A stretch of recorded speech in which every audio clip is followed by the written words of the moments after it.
we go. Whoa. This is top 6 quarterback prospects. Hendon Hooker at number 3. Hendon Hooker would take issue with Chris's characterization. Hendon Hooker thinks he should be number 1. He recently said that to USA Today, and I got no problem with that. Guy's got to be confident. He's got to have self-confidence in yourself, Chris, as you would say, and others, since that phrase, theology, is catching on.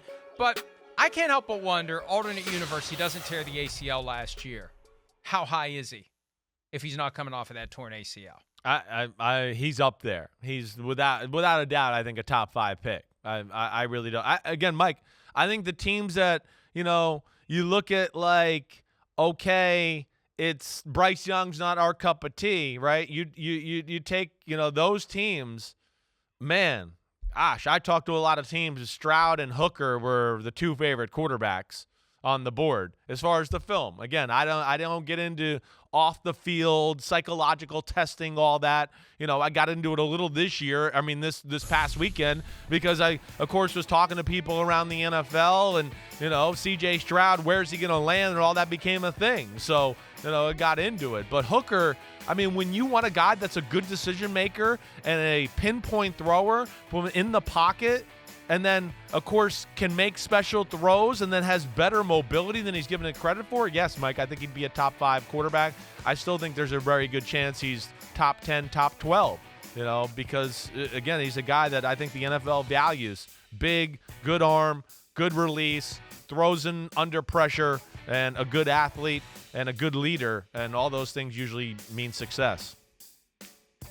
There are plenty of things about the draft that are disconnected from the reality of the NFL. It's one of the things I've learned over the last 23 years. We get so caught up in all the incoming players, and we see the great things they did in college, which qualifies them for the conversation regarding who the great players are going to be. And we focus on that. And more often than not, because we really don't know, people who do what we do for a living focus on the positives. You very rarely have somebody who goes out on a limb and says, this guy's just going to suck, and here's why. Because we just don't know. If you're going to err on one side or the other, err on the side of being positive about the guy. But the reality is, once the draft is over, once the dust settles, and we pay attention to maybe 5 names in 2023 during the football season of guys who were taken in that 250-plus person class, we are going to eventually have guys who work out, guys who don't work out. And one of the things I've been trying to say in this run-up to the draft, Chris, there are so many factors that go into it we just don't know. And factor number 1 is where you get drafted, how quickly they push you onto the field, what kind of support you get. Are you going to land with Andy Reid?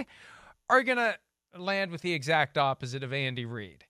And you got no control over it. Bryce Young was great last week. I mean, he just submits. I mean, Right. What can you do? Right. What can you do? I asked him, hey, if you got to choose, wouldn't you like to choose where you got to go? You went to USC and then you went to Alabama, and he kind of gave a knowing laugh. Well, really don't have much of a choice. But that's a key factor for all these guys. Hendon Hooker's entire career may hinge on which team puts his name on the card on Thursday night. One path, superstar, Hall of Fame, Super Bowls.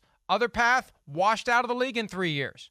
And yes, it can be that simple. The problem is we can't go back and start over and see how it would have worked out somewhere else. And I'm not suggesting Josh Rosen would have worked out somewhere else, but there are other guys who haven't worked out. Zach Wilson, if he hadn't played right away, maybe he'd be on path to being a better quarterback than he currently is. We just don't know, and we'll never know. Yeah, situation's huge, to your point. It's bigger in this sport than any other sport. It is. The support system's crucial. You could be the best player in the NFL at a lot of positions, and nobody will ever know if your team's crap. It's hard to stand out. It's hard to show your value as a guard if, the tackle never blocks the right guy, the center never blocks the right guy. Now you look like a mess because you got their guys in your lane and whatever else. There's a million different issues. Oh, hey, I'm an awesome running back. Wait, but there's never a hole, so how awesome can I be?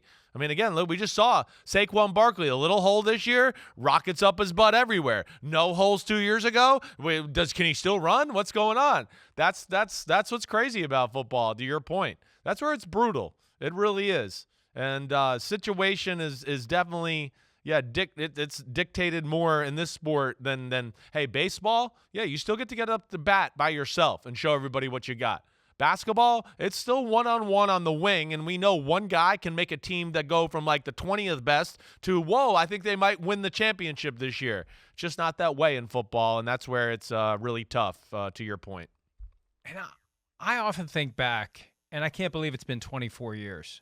The 1999 quarterback draft. Yeah. With Tim Couch at number 1. Right. Donovan McNabb, Achilles Smith. Right. I mean, you take those 3 guys, okay? Whichever one lands with Andy Reid, is that the guy that becomes the 10-year franchise quarterback and the other 2 wash out in Cleveland or Cincinnati? You just reshuffle those 3 like a shell game. Tim Couch, Philadelphia, 10-year franchise quarterback. Achilles Smith, Philadelphia, 10-year franchise quarterback. The other 2 that go to Cincinnati and Cleveland, it just doesn't work and they're out of the league. I that's the one example that keeps coming back to me. That's the and look, we didn't know that Andy Reid was going to become a great quarterback whisperer. That was his first year with the Eagles, but he did. He had it. He was a great quarterback coach and is a great quarterback coach. Couch or Smith end up there in Philly, and again, you can't go back and redo it, but it's entirely possible it would have been a different outcome. Well, yeah. Definitely. I mean, I don't disagree. I mean, Donovan McNabb will tell you. Of course, he's going to go, no, it's me. And, of course, Donovan McNabb had big-time talent. Of course. Yeah, we know that. I mean, he had big-time talent. But, to your point, and I think, again, is real, is, yes, the way he was brought up and taught and the support system and the creativity of the offense and formulating a plan to him that made sense at that time, yeah, all helped his development. Again, I mean, yeah, I mean, if Tom Brady went to the Chargers, do I think Tom Brady would be Tom Brady? Absolutely freaking not. No, I don't. It was the perfect situation. And, and to your point, and this is back to Deion Sanders' point, for the most part, most people can't overcome that, right? There's a few special ones. Lawrence Taylor, Deion Sanders, right? Aaron Donald. It doesn't matter what team you put those guys on, you know about them. But that's a very numbered few, or a few number. What am I saying that right? In the history of the league.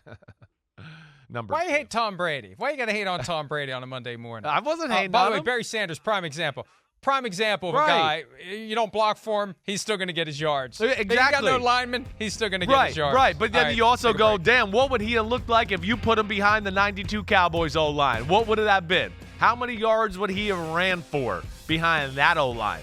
That's where you have fun with that conversation a little bit. Hi, it's Mike Florio. Thanks for watching PFT on YouTube. Hit subscribe for the latest news and analysis from Pro Football Talk.